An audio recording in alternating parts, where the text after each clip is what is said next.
Hi there. Welcome back to Tuesday's Tips. I'm Greg Kaiser, and today we're going to talk about something a little different from what we have been talking about over the past, half a dozen or so of these videos, where I've really concentrated more on the global editing, that sort of thing. What we're going to dive into today is going to be a little bit of local editing, and honestly, that's where the power of post-processing is. It's not in the global stuff. Global edits generally will get you a workable image, but it's the local edits that really make the difference and allow you to put your stamp on a photograph.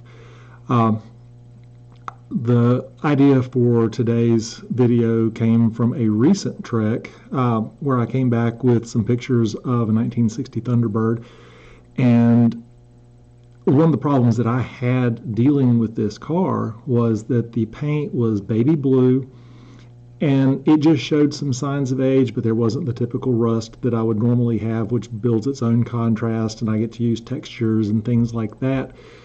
What I ran into was the car appeared very flat in photographs, and I knew that was going to be the case when I was shooting it.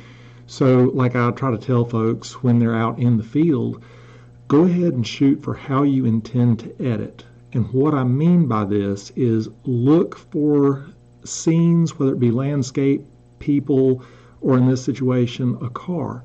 Look for scenes that have clues that you can bring out in post to make a more impactful and meaningful image. And we're going to talk about how I've worked some local edits to make a huge improvement over this photo to bring it more into what I envisioned at the time of capture. And we're looking at dodging and burning. And there's a lot of different ways to dodge and burn in any editing software. We're talking specifically Adobe Lightroom today. You can dodge and burn simply by adding contrast. You can dodge and burn through a tone curve, which again adds contrast. You can dodge and burn through the brush tool by adding exposure, subtracting exposure. And for those that don't know, dodging and burning is simply lightening and darkening parts of an image selectively.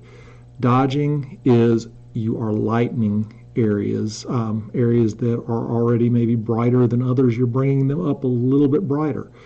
Burning, you are making things darker, kind of like dinner. If you burn it, you're making it darker, and it's not necessarily a good thing, but in post, a good amount of burning can help add some very local and precise contrast. And you can do that with a brush, but it takes a lot of time. You can go in and do layers in Photoshop. That can take a lot of time. There's different ways of doing it in Photoshop as well. A trick that I'm going to show you today is one that I think will be relatively simple, and it is thanks to the new masking that has been added to Lightroom in the past year or so. So we're going to go ahead and get into the program. And you see here my screen, this is the straight out of the camera picture that I'm talking about. And you can kind of see the problems that we're running into. There's no real color information here. It's just all baby blue. There's a little bit of rust here. There's a little bit of darkness here. And of course the hood scoop here was the main thing that I was interested in capturing. But what I liked about this composition was, and you can just barely see down here, just that little bit of runoff from just years of water coming off of this hood that looked like it was radiating, and ultimately it was pointing back to this scoop. That's what made the composition. Now the photograph that I came back with does not successfully convey that. The only real elements that I have are the scoop. I have this line here and this line up here, which kind of directs the eyes into a diagonal form, but I'm missing all of this.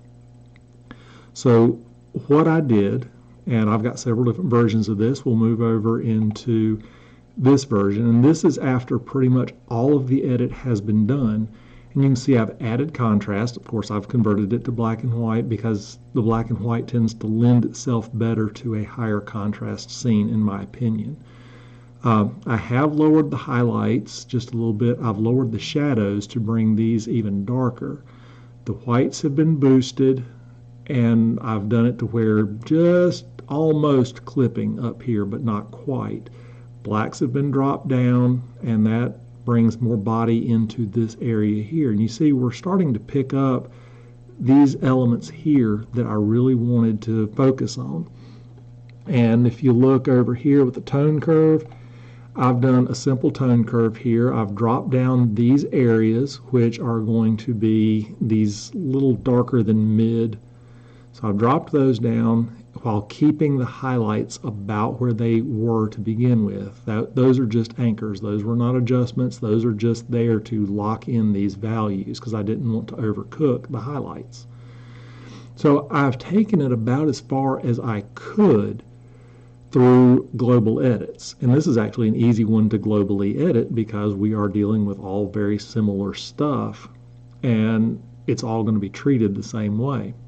But there were some local edits, and like I said, local is where you really put your seal and your stamp on a photo. So what I've already done here is I've darkened this fender and taken a little bit out of the texture and clarity just to go back with that limited depth of field because I did have a little bit of blur back here. So I brought that back because I'd increased the contrast and the texture up here. So I just countered it back here. No big deal. This mask right here, I darkened everything around this to again give a little bit of body down in here to help direct the eyes to this upper left. Again, the idea of an edit is to create a roadmap for the eyes to proceed through. So at this point, what I needed to do was to go in and do some dodging and burning. So we would create a new mask, go down to luminance range,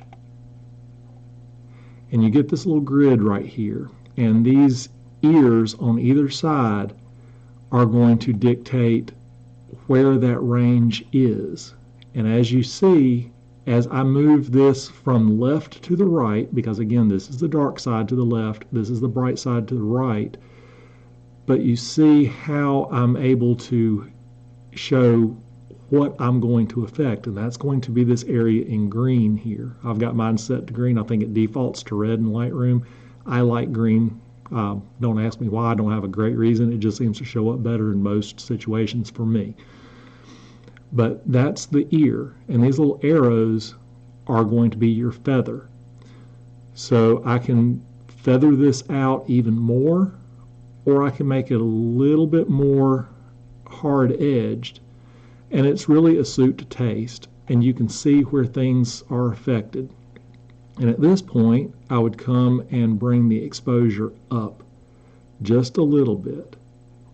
And you see what that's doing? Just a quarter of a stop over this area that had been green, so we're looking at some of the brighter areas.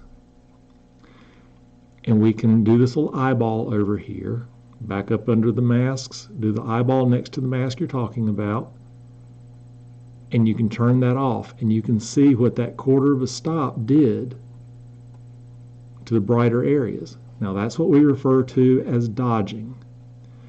Now we can create a new mask, again come down to the luminance range, and we get this same box up here, and instead of going from left to the right, we'll take the highlights, we'll eliminate those, and we will concentrate on the darker areas. And again, you just kind of get an idea of where you want to go. The further I go this way, I'm losing stuff on the lower part of the hood here, and I don't want to do that. So I get it to where we're about there, and then I adjust that feather point to where I think we're good. And all this area in green is going to be affected. And you see how I've got these little fingers that are coming towards the scoop here. That's what I'm after. And again, nothing major, just come back to exposure and drop it. There's another quarter of a stop. Again, largely insignificant, but if you come up here and hit your eyeball, see what that quarter of a stop did with that luminance range? and there it's back. We're back to no burning, and then we go back to the burning.